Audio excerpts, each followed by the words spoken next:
The White Castle se puede resumir un poco en... Está situado en el Japón feudal y tú tienes un clan, tú tienes familia y tienes miembros de tu familia que quieren prosperar en lo que viene siendo la jerarquía japonesa. Bueno, de tal manera que quieres que gente de tu familia trabaje para y por el castillo. Vas a tener cortesanos que van a trabajar dentro de manera diplomática, vas a convertir miembros de tu familia en guerreros para poder defender el castillo o incluso jardineros para hacer pues, las tareas más comunes, pero al fin y al cabo van a estar trabajando en el castillo. Entonces tu idea es intentar tener la mayoría de gente de tu familia, de tu clan, dentro del tablero, que está representado toda la vida del castillo, está representada dentro del tablero.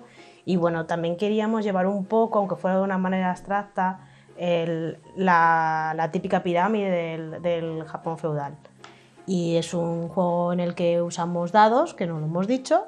Es un juego en el que usamos dados, vamos a tener 9 turnos, que es frenético. Se juega en nada y son 3 ronditas. Es un proyecto que Ira y Shay nos propusieron después de que Red Cathedral pues, saliese al mercado y viésemos que realmente tenía piernas y que era un juego que realmente podíamos contar muchas cosas con él.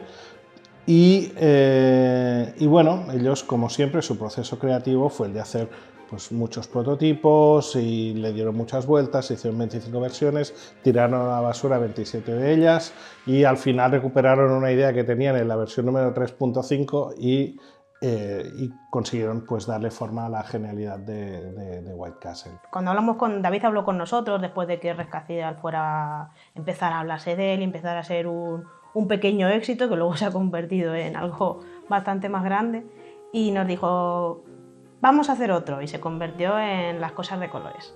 Entonces nosotros teníamos, no reciente, un viaje que hicimos a Japón, pero sí que es verdad que es un viaje que nos marcó bastante y quisimos que fuera el Castillo Blanco. Estuvimos mirando qué otros temas podíamos ir a coger y dijimos no, el Castillo Blanco. Nos gustaba más, es muy icónico, entonces tenemos que coger algo igual de icónico que la Catedral de Moscú. Entonces dijimos, joder, pues cuando te dicen un castillo blanco que está en Japón, lo primero que se te viene es el castillo de Himeji. El castillo de Himeji. Fue un pequeño problema. ¿Por qué? ¿Por qué? Pues porque teníamos un buen tema, queríamos que fuera el castillo blanco, pero hasta que dimos con una mecánica que nos encajara con lo que queríamos hacer, pues nos costó un poquito. The White Castle está ambientado en el castillo de Himeji en Japón y queríamos que tuviese una estética muy distinta a los juegos que hacemos en la Kemushi Saga, porque este no es un juego de la Kemushi Saga, sino que es un juego ambientado en el mundo real.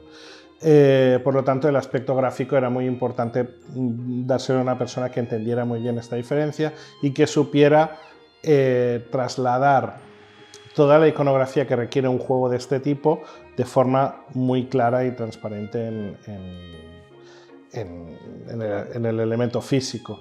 Entonces, Joan Guardiet es un ilustrador que lleva muchos años colaborando con nosotros, desde Checkpoint Charlie, hizo la nueva versión de 1, 2, 3, La Viña, y digamos que de algún modo estaba en deuda con él y necesitaba o quería darle un juego con más entidad, una caja un poco más grande que tuviese más recorrido, ¿no?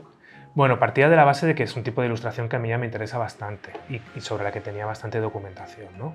Pero sobre todo primero fue una documentación basada, bueno, en búsqueda online, sobre todo, ¿no? Pero luego tuve la gran suerte de que el año pasado, en un viaje a París, en una de estas librerías de viejos, encontré un libro muy chulo de grabados japoneses y bueno, parecía que fuese el destino, ¿no? Entonces ya me lo llevé para Barcelona y fue mi máxima inspiración a la hora de trabajar.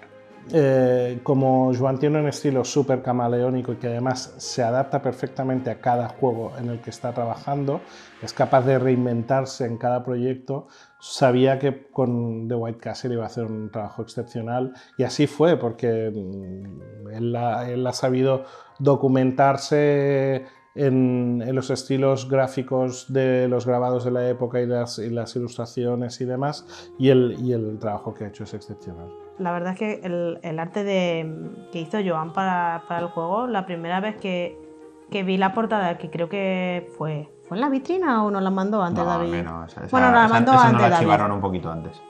Yo la vi. Veces que no, pero está así. Y os juro de verdad que para mí fue de esto es lo que yo tenía en la cabeza. Esto es lo que quería.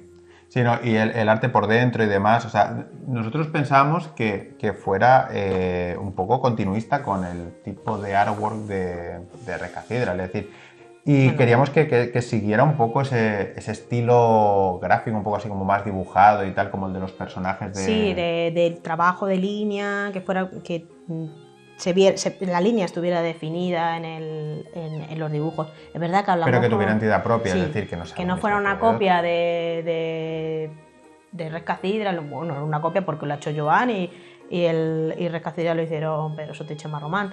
Pero bueno, sí que fuera continuista. Imaginábamos que iba a ir por ahí la cosa. Además habíamos tenido una reunión previa con Joan porque queríamos que conociera el juego. Y aparte él también quería... ¿De qué idea tenéis vosotros?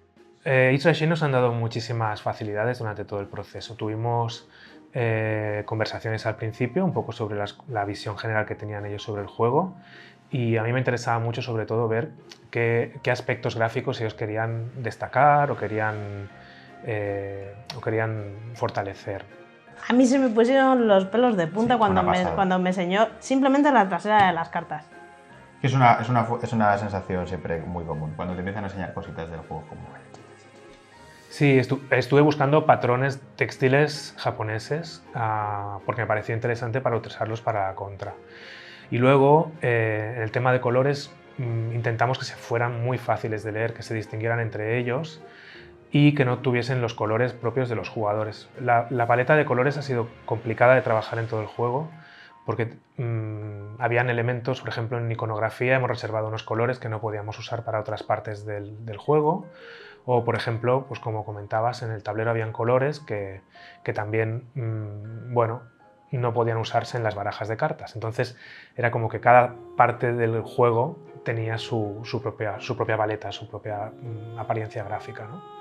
Pues a nivel de la producción de los objetos físicos es una cosa de la que me gusta ocuparme yo personalmente. Entonces, la forma que les hemos dado a los meeples, que tenían que ser muy reconocibles los unos respecto a los otros, especialmente al ponerlos sobre tu tablero personal, que quedan pues, los 15 meeples como muy juntos, pues es algo que, como digo, me gusta llevarlo como muy personalmente. Y lo mismo con los puentes. A mí me gusta darle la vuelta a cada juego que hacemos, de poder darle un elemento único que lo haga especial, que le dé un cierto volumen, ¿no? que podamos trabajar un poco con el 3D del juego, ¿no? Desde la torre de losetas de Luna Capital a bueno, los contenedores de losetas de bambú, en este caso pues los puentes de White Castle. Pues que David Cepri ha vuelto a hacer su magia. O sea, el tema de los puentes es curioso porque hay puentes 3D de troquel en el juego. Y al principio David no quería. No quería. ¿Ya que para qué? ¿Que para qué? Nosotros teníamos unos puentes pues así, pues planitos, ¿vale? De cartón. Bueno, pues un troquel, porque claro, estás intentando meter un juego, recordemos, en caja Recathedral. Es como, vamos a meter un armatoste 3D ahí que no va a caber. Y justo a mitad del desarrollo, pues nos compramos una impresora 3D. Y entonces, ya se te empieza a ir un poquito la olla. 3D. Y David nos dijo... Hicimos el primer puente 3D, hicimos como un prototipo del puente. David dijo la frase: un diseñador de juegos nunca debería tener una impresora 3D. Porque se le va la olla. Porque se le va la olla. Entonces, después de varias versiones, pues acabamos con los puentes. Bueno, esta carita es la lámpara, pero era una carita antes. Bueno, pues cambia iconografía. Bueno, pues cuando vio David los puentes, dijo... Pues igual hay que meterlo. Tengo que meterlo en el juego, como sea. Así que sí, se le engañó un poquito. Le engañamos con los puentes y le pedimos, porque esto, o sea, yo creo que ya lo dije, pero hablar con David Cepri es como pedirle cosas a Papá Noel. Sí. Y te las concede todas, ha sido un niño bueno. Sí. Yo creo que los puentes son muy sintomáticos de cómo hemos funcionado. Por un lado, David vino con un primer troquel, porque él conoce mucho mejor el mundo del troquel que no en mi caso. Entonces yo hice una adaptación gráfica sobre ese troquel, ¿no?